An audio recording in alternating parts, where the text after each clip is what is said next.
Let's get this thing started. Sorry, what? I don't know, but it's 7, so I'm getting started. I'm hoping people will show up. It might be a slow trickle. This was very last minute because I never know when I'm going to have internet. So if you have any questions and you're out there, you can type them in the chat on YouTube or on the Zoom if you're on the Zoom. Right now, I think it's just me and my mom. Participants. Okay. So, is anyone out there? Say hi if you're out there. I have the feeling that the YouTube comments are going to be on a delay.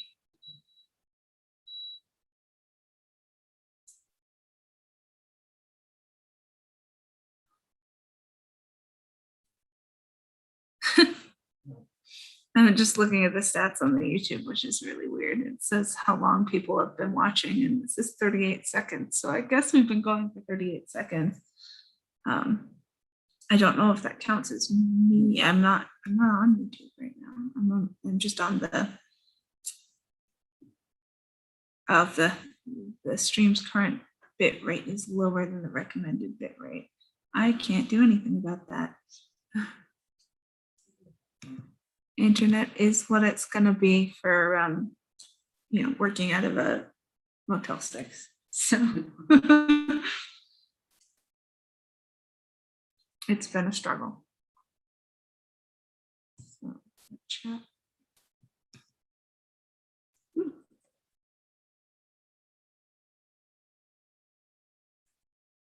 I don't see it. It may be on a delay, Emily. But I'll go to the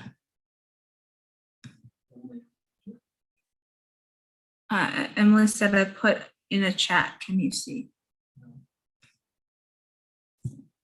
Mute it so that we don't go deaf. Okay. Oh, okay. Gert is here too from Carrollton, Kentucky.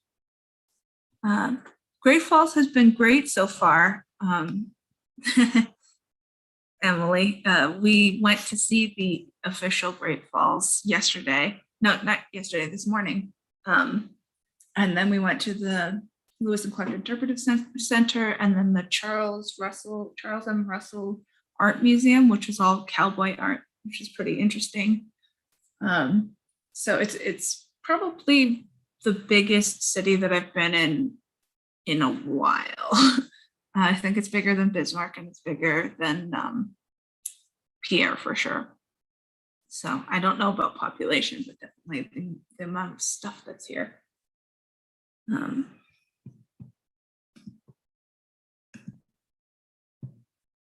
So we're still debating on what route we want to take through the mountains, just because I'm not certain right now where the fires are.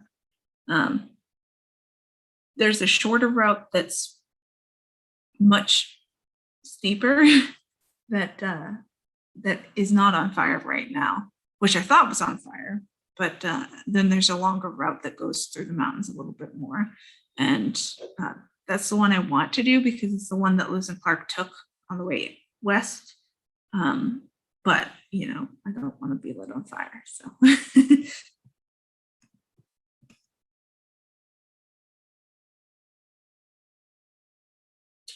Charles M. Russell is a cowboy artist. So he was around in the late 19th through the mid 1920s, late 19th century through the mid 1920s.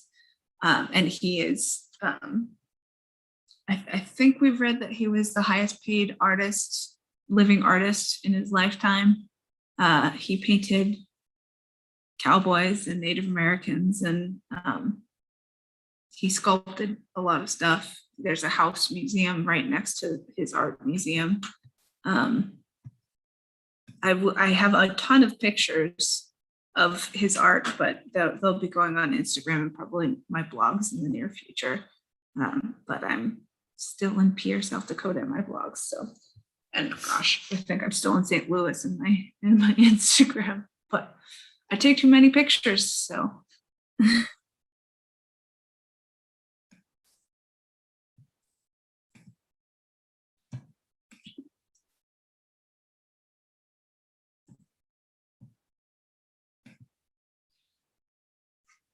Hi, Gerda and Jeff. It's been a while. It's been a lot of miles. Thank you for watching my live stream. I look like I'm in a motel right now. I feel like how many more miles to go? At least 1,000. So I've got, yeah, I think it's about 1,000. I've got 300, almost 400 miles to Missoula if I go the long way. And then I'll have about 700 miles just to cross the states of Washington and Oregon.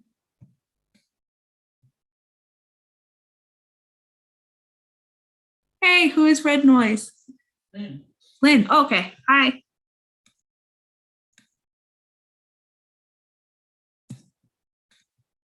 I've got more people here, I'm surprised.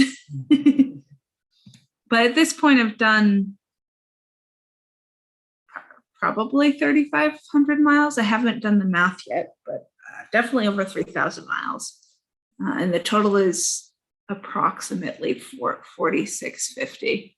So yeah, my mom's here right in that corner. And she said when I asked who that was, that it was Lynn. Yeah, I'm kind of, I have a lot of fun telling people in North Dakota and Montana that I biked here from Pittsburgh, because I have a hard time believing that I didn't. So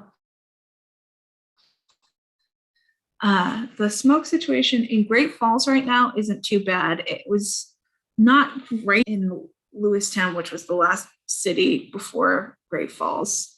It was in the mornings, and Medora, I guess, was pretty bad. In the mornings, it was very gray and black, and eventually it would dissipate. And here you can actually see blue skies, which is the first time I've seen the sky in a long time.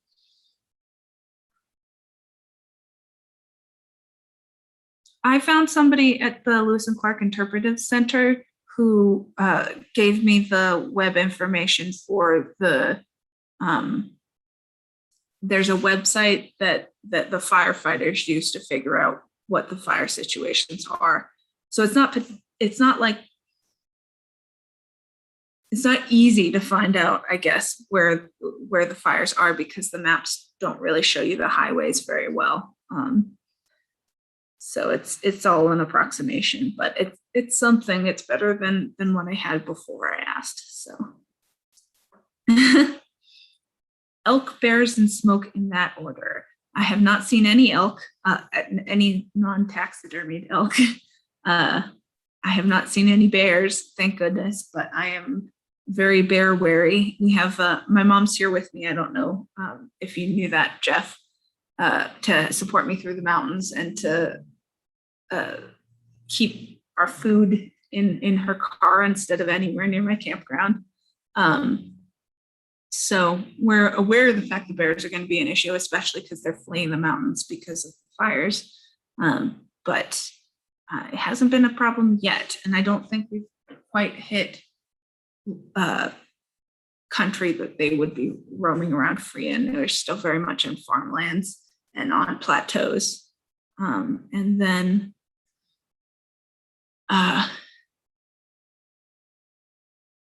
the smoke, to finish answering Jeff's question and to answer Lynn's question, it does interfere with my breathing while biking. It hasn't been terrible, but I can feel scratchy throat. I do sneeze a lot, and I have like a gaiter that I've been wearing over my face while I bike, but it's sort of a figuring out what the worst evil is, because it's biking while masked is difficult to breathe. Biking with smoke going in your lungs is difficult to breathe, and biking in high altitudes is difficult to breathe. So adding a third thing sometimes makes it even more difficult instead of helping out. I think the logic of wearing the mask would be to prevent any long-term damage to my lungs, but I think this is wearing a mask while biking has been the closest to passing out that I've been.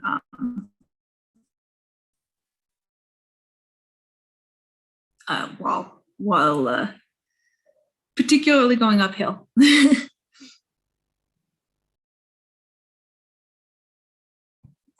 Anyone else have more questions?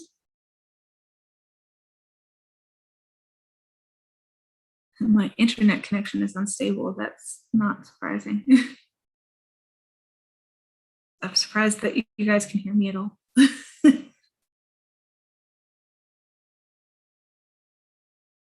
No more rattlesnakes so far. So I don't know how long it's been. When I was in Chamberlain, South Dakota, there were signs warning about the presence of poisonous snakes. It didn't specify rattlesnakes, but I felt like that was implied. So going through, I guess Gerda and Jeff don't know about the rattlesnake too. So there's some sort of like cricket or something like that sounds exactly like a rattlesnake. So it's hard to tell when you're actually passing by them because you constantly hear that rattling sound. But a few days ago, I was biking in Montana and there was a rattlesnake in the road, but because of the smoke, it took me until I got up very close to realize it wasn't debris. And when I got up to it, I realized it was a snake, and then immediately after realized that it was a 4.5 foot long snake, and it was a rattlesnake. It was across the entire lane of traffic and the shoulder. So I panicked, I cursed a lot, and I biked into the ditch through the grass around the snake. And because it was facing that way and I was going around this side, I had to jump its body length to try to get to me. So it missed me by a long shot. But that was a closer call than I've had with anything. So that was pretty exciting. I had fun getting back to my mom further down the road and telling her about my near-death experience. Bike maintenance, I got like a slight tune-up, like a really inexpensive one here in Great Falls, because I've had quite a few issues that I can't really blame on anyone, but the time of the year in particular that I've decided to do this, because there's such a shortage on bike parts. So in Omaha, or on my way to Omaha, the brakes fell out of my bike. So I got them replaced in Omaha, but they only had used brakes. So I got them replaced again in Bismarck. And I also needed, the bearings on my front wheel replaced because I had biked through a path that was not technically suitable for biking. And then after Bismarck, there was a part that I needed that they didn't have in Bismarck that you wound up having in Medora. So I got that replaced in Medora. And then the more recent stuff has just been cable related issues and derailleur related issues that had to do with the heat melting the adhesive on my bike and making it so that my bike would stay in gear and then fall out of gear. And I think it's fixed. I've had one full day of no problems. So hopefully that will continue, because I don't really want to deal with gear problems while I'm going through the mountains. The altitude for the Continental Divide, I don't know the official number. Hey, Mom, can you get the maps out of the bag over there? I know it's between 6,000 and 7,000 feet that I've seen on my elevations. No, it's in your backpack. Yeah, the snake was definitely just sunning itself, but it got defensive. It started rattling when I came close. I don't know if anyone will want my bike by the time I'm done biking. Let's see. I think this one's the one.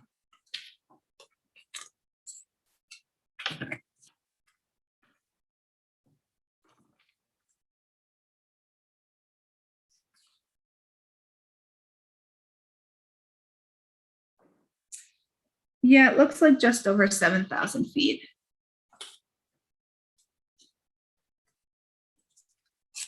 I was actually in Fort Benton a few days ago at it wasn't technically a Lewis and Clark museum, it was a general history museum. I think it was the Fort Benton specific museum, but they had a section on Lewis and Clark. And I wound up going up to the woman at the front desk and telling her they had an error in their display, which they were shocked but acknowledged because it had been written so many years ago. The guy who wrote it is dead. So it was about the portage of the Great Falls up here that it was, I think it was just a error where they got the name switched about in their head because they said Lewis and they said north and south in the wrong order or something like that. But I felt very proud of myself that I could detect that error.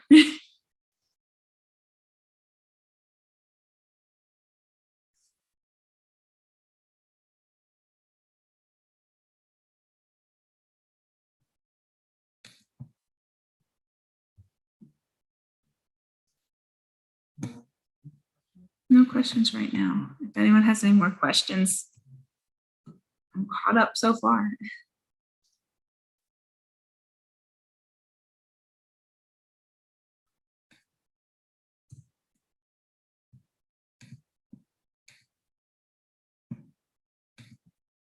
You see when I put it on Zoom? Put what on Zoom? Question? Oh, I didn't see your question. No, I just did. Oh yeah, I can. Okay. What's been my favorite campground so far?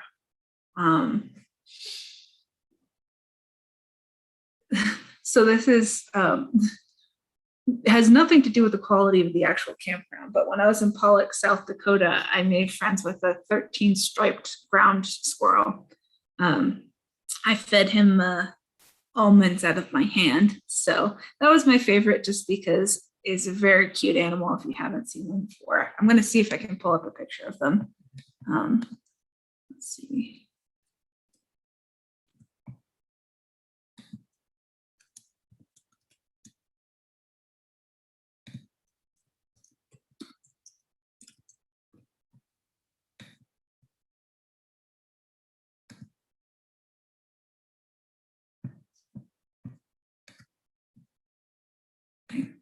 I wish it was more convenient to just pull up my pictures of them.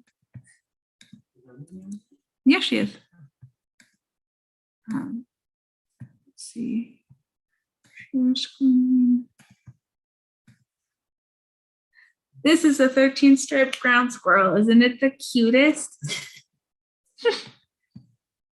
So it was an incredibly hot day, and I was feeding this little ground squirrel almonds, and I wound up pouring some water into a Ziploc bag so that because there's a drought in South Dakota. So I was like, I'm sure this little guy would appreciate some water. So he loved me so much after that we moved to a different campground because the place was completely empty. This was with my dad slightly before we entered North Dakota.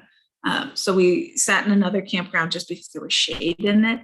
And he kept on coming by. I'm like, do you have anything else for me? Because I wouldn't mind another almond. So that was my favorite campground. But generally, the South Dakota campgrounds have been amazing. They're all, the ones that, I mean, I can't speak for all of them. The ones that are on the Missouri River are amazing. They're meant for fishing people, fishermen. So there's lakes with dams on either end, and the dams tend to have recreation areas that are really well maintained. They almost all have showers, and they have like shaded areas and stuff. It's quiet, and there's always a beautiful view of the river, and those just generally have been my favorite campgrounds. Let's see.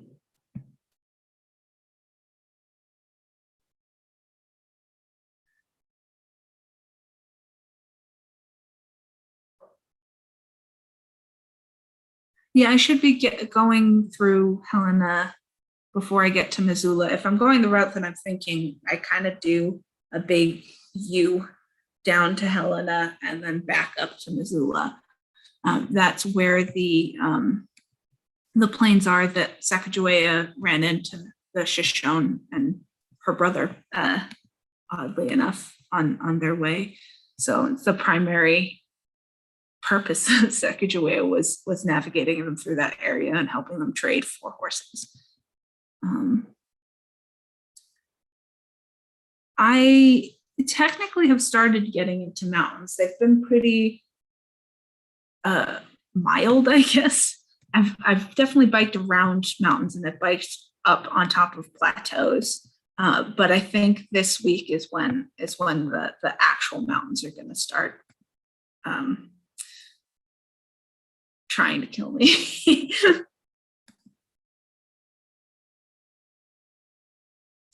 I am still on the Missouri. I think for probably the next week, I'm going to be on the Missouri, and then I will have biked to the source, and therefore I have to go away from it because it won't exist anymore. As for the National Park Service blogs, I don't have news about when my blogs are going to be up, but I just heard from my contact today, and he wants to interview me about my trip. I guess it feels weird to say it this way, but I don't have a better way to say it. The series is interviewing experts on the Lewis and Clark expedition in the specific places along the route, tourist places along the route. But he also wants to interview me because I am an expert tourist, I guess, on the Lewis and Clark Trail. So that's going to be a thing. Hopefully, I need to coordinate. He asked if he could interview me in the next 2 weeks, and my internet access is going to be very unpredictable. So I need to sort of plot out how quickly I think I'm going to get to Missoula, because that seems like the most convenient place to go for that. I know that there's going to be a few KOAs though on my way, which will have, I can't guarantee they'll have internet, but they usually have internet. I just don't know when I'll be at those places. So.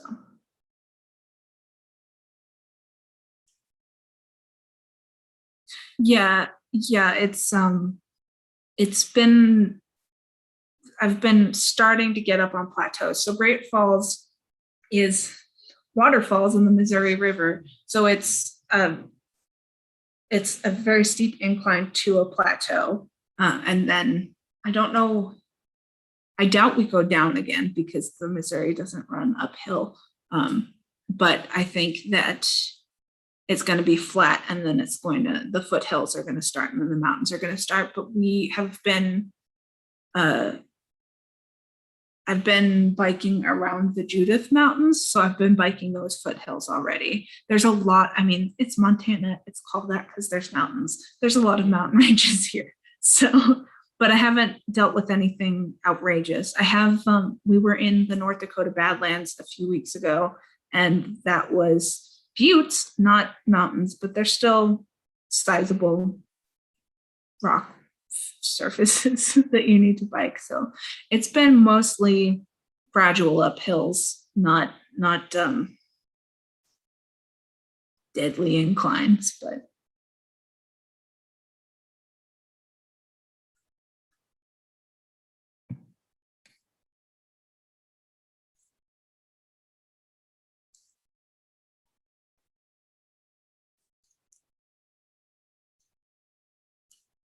let's see. I'm gonna get clean here. Okay.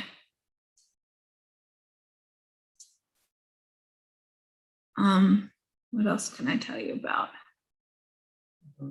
Oh, I wanted to introduce my travel mascots.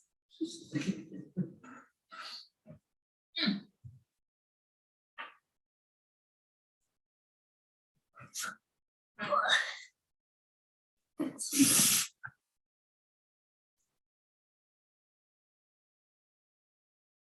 Who's there? I- can't see him. I don't, no one's on Zoom, they're all on YouTube right now. I don't carry 2 sets of tires, I carry 2 sets of inner tubes. But I've biked on gravel roads, but I don't primarily bike on gravel roads. Some of the shoulders are primarily gravel, and some of the pavement is particularly gritty. So it tears up my tires, but it hasn't been anything too terrible. I replaced them. I replaced one of them in Omaha, and it's still got a lot of tread on it. And now that my mom's here, I don't have 60 pounds of gear on the back tire, because that was what was shredding my tires, was the having the gear and therefore all the weight pushing down on the back wheel. So since I don't have that weight, the tires have been holding up pretty well. I have seen a bison. I have seen many bison at this point. When we were at Teddy Roosevelt National Park, it seems like it's hard to not see them when you go there. We went in and out of the park quite a few times, and every single time we went there, we saw buffalo. We had one stop in the middle of the road and walk down beside our car. This was on a day off, so I wasn't biking. Fortunately, I haven't had any run-ins while on a bike. And then another one where the buffalo just stopped right in front of the car in front of us, and we wound up having to wait 20 minutes for him to leave. Another instance where there was a buffalo, it was really hot, and the buffalo was just sort of laying down on the side of the road and panting because he was overheating. We felt pretty bad about that. I didn't travel the entire Katy Trail. I traveled most of it, though. I don't have a clear concept of where it goes from where I left off, but I went as far as Boonville, and then I took a highway up to Arrow Rock, where my path got affected by all of the flooding in Missouri. But I biked from St. Charles to Boonville, which was, it was about a full week of biking on the Katy Trail, and I was doing 75 miles a day because it was so incredibly flat and smooth. I don't think it was for much longer after I left because of all the flooding. I read a few articles about flooding right in places that I'd been only a few days before. So I basically got off of the Katy Trail where it starts to talk about the Santa Fe Trail.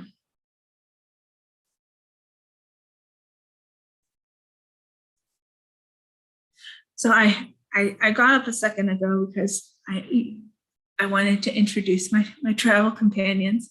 A lot of you know C already because he's been on my Instagram. But when I was in Medora, I met a prairie dog.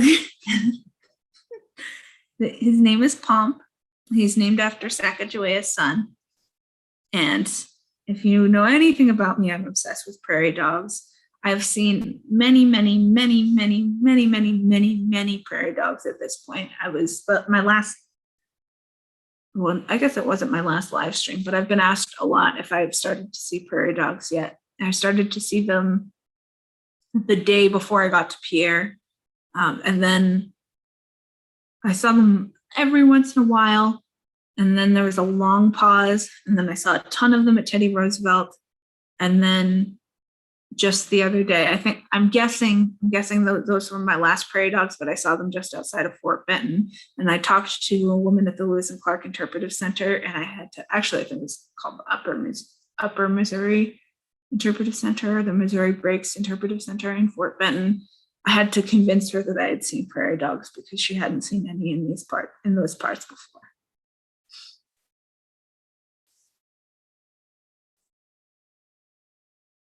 If you and Gerda ever go on the Katy Trail, there's a really cute cafe in Rocheport or Rochford called Meriwether.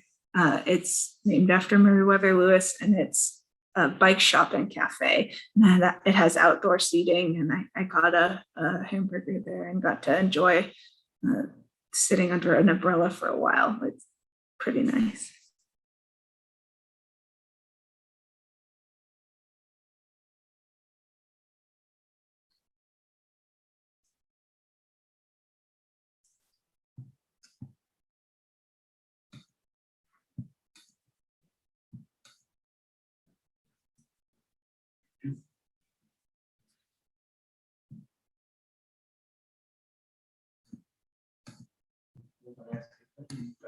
Yeah, if you have one. Do you have one? Talk about what we did today. The inspection. Oh, so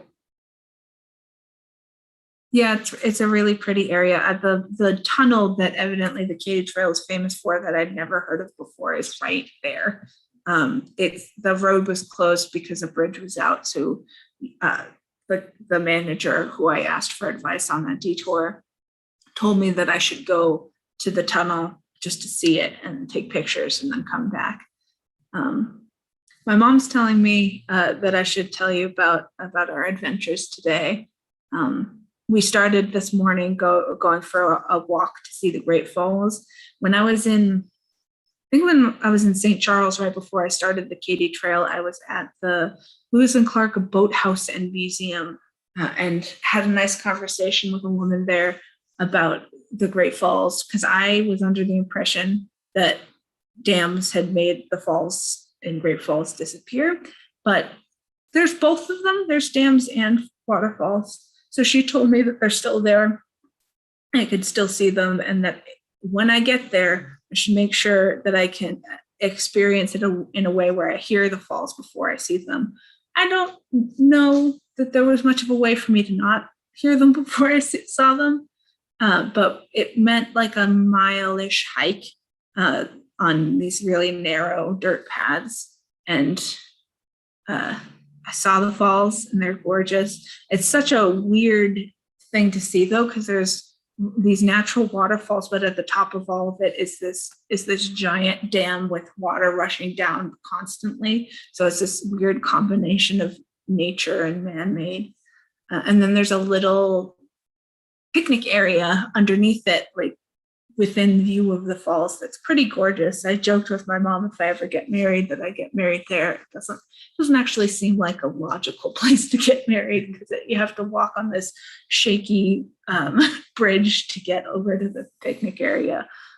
But it is very pretty, and it was evidently made in like the dam and I think the picnic area were made in about 1915. So they had that sort of a rustic age to them. there was a house though that had a sign on the door. When you go inside, it's just this room full of electric stovetops, and there's a sign that says that it's the building was initially made to introduce a new way to cook. It was an odd thing to find it there. As far as I could tell, the stovetops no longer worked, but they looked fairly modern. And then after that, I made my mom go back to the Lewis and Clark Interpretive Center, because they have paved bike paths along the river. I wasn't on the bike, we walked, but we walked quite a bit, searching for a statue of Lewis and Clark. And we got, after like 3 or 4 miles, we finally got to the statue. And what was in Google Maps was not the statue that we found. What we found was this odd scrap metal statue of Lewis, Clark, and Sacagawea. And in the Google location, it was Lewis, Clark, York, and Seaman, the dog. So I decided I needed to find out where that statue was because I was pretty excited. I like taking pictures of my travel mascot with statues of him.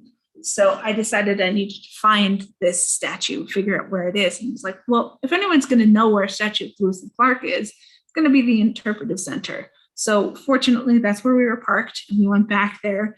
And it took some doing to get an answer from the guy because I told him that the statue wasn't the right statue. I showed him the statue that I was looking for, and he told me that one's in Fort Benton.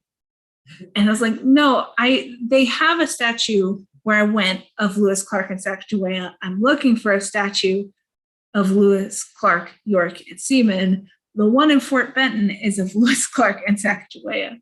So finally, after a lot of talking around the issue, he gave me the approximate concept that it was in a park with a giant American flag on it. And he told me a few landmarks that I would pass, but I was like, I'm not from Great Falls. I'm not going to remember any of that.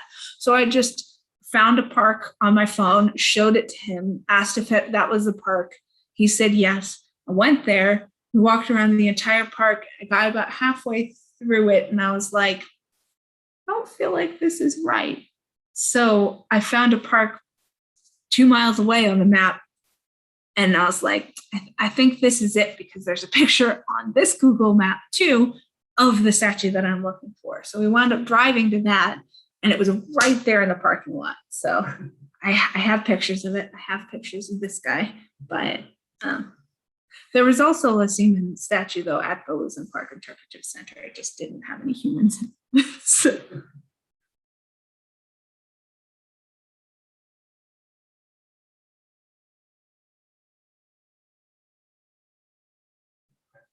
Any more questions? My legs are getting tired sitting with this. I don't.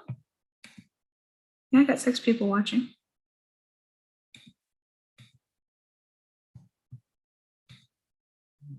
I can't remember how long I did this last time. I feel like it wasn't as long as. Well, my mom and I were in Fort Benton a few days ago, and the way that it's been working out in Montana, there's so few campgrounds that it's about like 100 miles between campgrounds. And when it's hilly, it's pretty impossible for me to do in a day. So the beauty of having a sport vehicle here is that if there's a campground 20, 50 miles down the road, my mom can drive me there, and I don't have to push to get there. I don't have to do shorter days to attempt to, it's just much easier. I don't know what more to say. So when we were on our way to Fort Benton, we wound up taking, I guess, where was it that we went? Was it Lewistown? We went from Lewistown towards Fort Benton, got to, I think, Geraldine, which doesn't have any campgrounds. And then my mom drove me to Fort Benton. And the next day she drove me back to Geraldine so that I could do the rest of the mileage to Fort Benton. And that night we were getting coffee. I think we paused to get coffee. And there was a sign in the window that said that August 5th or whatever was Shakespeare in the Park, Montana Shakespeare in the Park. So I'm a Shakespeare nerd, and my mom pointed it out, and I was like, yeah, I'll do that. So we went and we stayed for a little while, and they had food trucks that ran out of food very early in the evening. The play had barely begun, and I was starving because I'd ridden my bike so much. So we wound up ditching the play and going to a bar that happened to have a trivia night going on. So we sat down, and the guy offered to let us join the game and catch us up on the questions that we missed. We wound up winning the game. We hadn't even planned on paying it. We sort of befriended someone else in the bar who was joking. She goes there regularly with friends to play trivia. She was joking that she wanted to have a picture taken with it was a trivia belt, like a wrestling championship belt with all of these little rhinestones on it, joking that she just wanted to take a picture with it so that she could tell her friends that she won. So when we won, we let her take a picture with the belt. And we wound up getting drinks at the bar that she worked at the next night, which was pretty funny. I don't know if you realized that she worked there, but I did not when we went to get a drink there.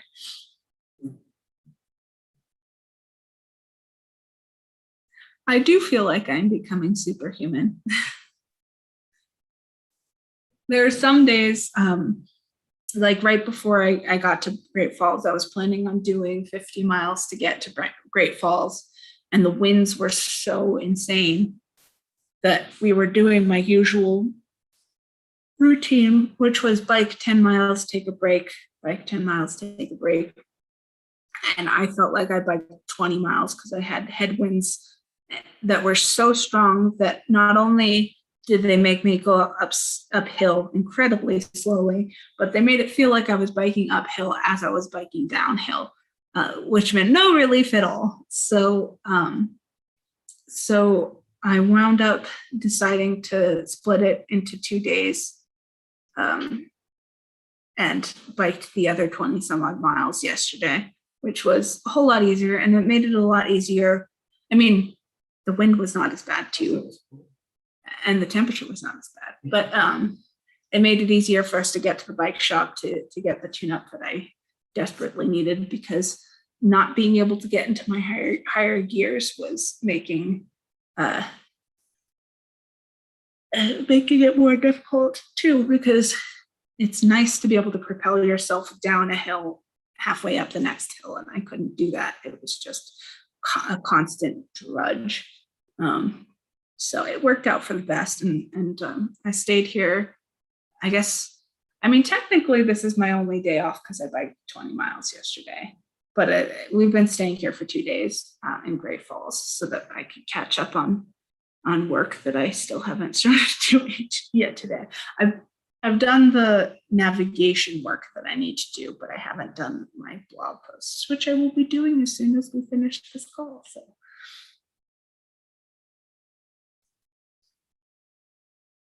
Any more questions?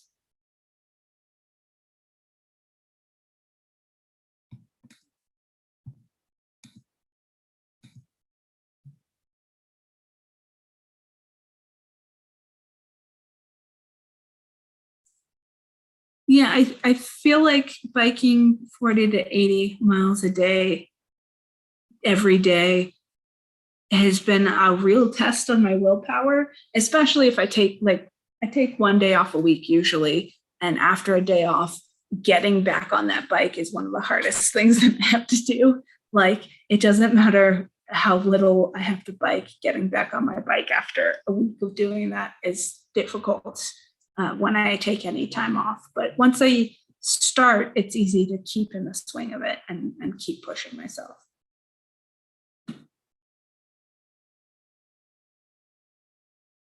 I definitely, yeah, I take 1 day off a week to let my body recover. And as we're getting in the mountains, I plan to take 1 day off every few days to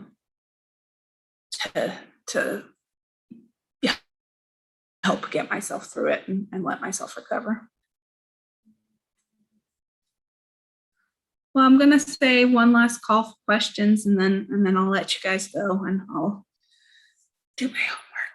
I'll work on my blogs.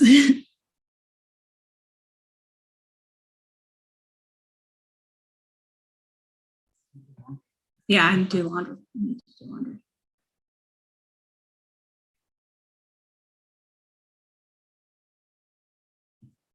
Trying to figure out. It says, well, I'm one of the people, I guess, on YouTube. I was gonna say, it says there's 5 people watching. You're one. I'm one. I'm not on YouTube. Oh, you're not on YouTube? Oh, yeah. There's people hovering. Then I've mostly just been talking to 2 people all the time. 3, I guess. I've been talking to Emily too. All right. Well, since I don't see any more questions, I'll say good night. Thank you for joining me. I don't know when my next one's going to be. It will either be from Missoula, depending on how much time I actually have there, or it will be from the Pacific Ocean. So thanks for coming. Bye. Street.